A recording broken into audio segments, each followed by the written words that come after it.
নমস্কাৰ হয় মই বৰ্তমান উপস্থিত আছোঁ বৰপেটা জিলাৰ পাকাবেতবাৰী সমষ্টিত আৰু পাকাবেতবাৰী সমষ্টিত নিৰ্বাচনী এক উখল মাখল পৰিৱেশ আৰু পাকাবেতবাৰী সমষ্টিৰ মই ফজু বাজাৰত বৰ্তমান উপস্থিত আছোঁ আৰু ফজু বাজাৰত যি পৰিৱেশৰ সৃষ্টি হৈছে নিৰ্বাচনী পৰিৱেশ এই পৰিৱেশ দেখুৱাবলৈ মই চেষ্টা কৰিছোঁ।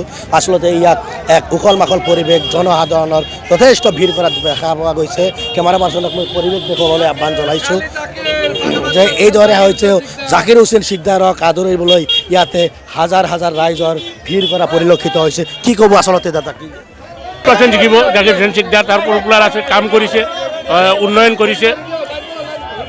আমাৰ সমষ্টিত বহুত উন্নয়ন হৈছে, তেওঁৰ উন্নয়ন চাই মানুহে ভোট দি আছে।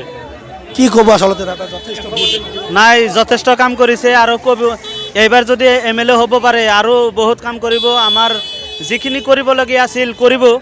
আৰু জাকিৰ হুছেইনক আমাৰ ভোট নিদি আৰু ক'ত ভোট দিব? আমাৰ উপায় নাই নহয়, আমাৰ কংগ্ৰেছকে ভোট দিব লাগিব।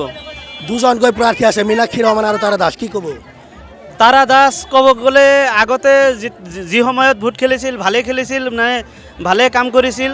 সেইটো আৰু AGP হয়, AGPক আমি ভোট নিদিওঁ আগৰ পৰাই। মানে আমি কংগ্ৰেছৰ ছাপৰ্টাৰ, কংগ্ৰেছত ভোট দিম।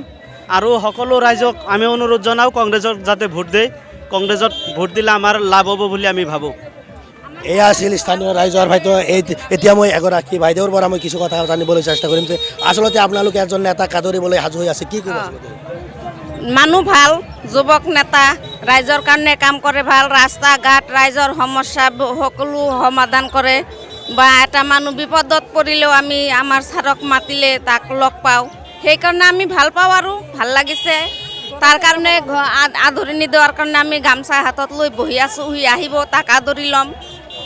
এয়া আছিল জাকিৰৰ প্ৰতি ভাল পোৱা। আচলতে জাকিৰ হুছেইন সিকদাৰক এওঁলোকে হয়তো যিকোনো সময়ত বিপদৰ সময়ত মাতিলে পায় আৰু তেওঁ ভাল কাম কৰে, উন্নয়নৰ হকে কাম কৰে, ৰাইজৰ হকে মাত মাতে বুলি এইগৰাকী বাইদেৱে কথা কৈছে। মই আৰু দেখি আছে আচলতে প্ৰথমতে মই পৰিৱেশ দেখুৱাবলৈ চেষ্টা কৰিছোঁ যে ইয়াত কেনেকুৱা ধৰণৰ হয়তো যথেষ্ট মানুহৰ ভিৰ হোৱা পৰিলক্ষিত হৈছে যে তেওঁলোকে যে জাকিৰ হুছেইন সিকদাৰক আদৰিবলৈ এনেদৰে সাজু হৈ আছে, হাতত গামোচা ফুল এনেদৰে তেওঁলোকে লৈ যায়। মই আন এগৰাকী বাইদেউৰ সৈতে কথা পাতিম যে আচলতে যে বাইদেউ জাকিৰ হুছেইন সিকদাৰক আদৰণি জনাবলৈ সাজু হৈ আছে। কি ক'ব?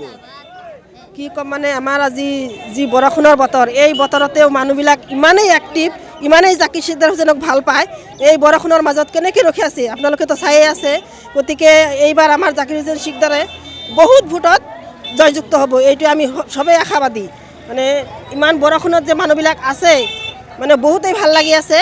ইমান টাইম আমি অপেক্ষাত আছোঁ, মানুহবিলাক মানে অলপো বৰিং হোৱা নাই, বহুত ফূৰ্তিত আছে। জাকিৰ হুছেইন সিকদাৰ কেতিয়া আহিব, আমি কেতিয়া তেওঁক আদৰণি জনাম, তেখেতক আদৰণি জনাম, মানে এইটো অপেক্ষাত সবেই মানে ইয়াতে ৰখি আছে। এইখিনিয়ে মোৰ মন্তব্য।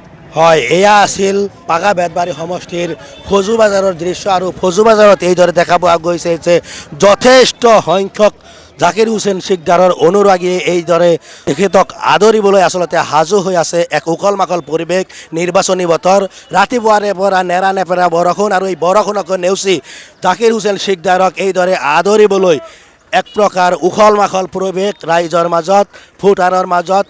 তেওঁলোকে উৎফুল্লিত হৈছে, আনন্দিত হৈছে যে জাকিৰ হুছেইন সিকদাৰে নিৰ্বাচনত প্ৰতিদ্বন্দ্বিতা হোৱাৰ কাৰণে যথেষ্ট ৰাইজ উৎফুল্লিত হৈছে যে জাকিৰ হুছেইন সিকদাৰক বিষয়ে তেওঁলোকে এনেকৈ কৈছে যে তেখেতক হয়তো যিকোনো সময়ত মাতিলে তেওঁ কাষত পোৱা যায় আৰু জাকিৰ হুছেইন সিকদাৰে হয়তো ৰাইজৰ উন্নয়নৰ হকে কাম কৰে আৰু উন্নয়নৰ স্বাৰ্থত এইবাৰ পাকাবেতবাৰী সমষ্টিত ৰাইজে যে ভোট প্ৰদান কৰিব এয়া এক নিশ্চিত হৈ পৰিছে ইতিমধ্যে।